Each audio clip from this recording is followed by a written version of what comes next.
Hello guys, இன்னைக்கு நம்ம ஃபைட்டரை பற்றி தான் பார்க்க போகிறோம். ஃபைட்டர் இப்படி கீழே போய் குட்டியை முழுங்குற மாதிரி பண்ணால், ஆனால் முழுங்காது. வாயில் வச்சுட்டு போய் பபுள் ட்ராப் கட்டி இருந்துச்சுன்னா ஃப்ரீ மேல் விடணும். அப்புறமேட்டு தான் வந்து குட்டியை பொறிக்கும். இப்போ போய் குட்டியை விடும் பாருங்க கைஸ்.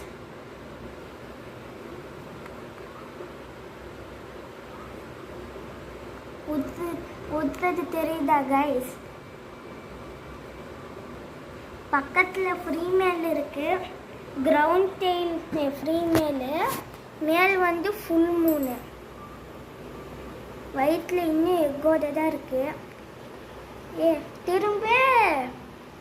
திரும்ப பாடி தெரியுதா கைஸ்? மூஞ்சை பார்த்துக்கோங்க, எவ்வளோ எக் இருக்குன்னு பாருங்கள் கைஸ்.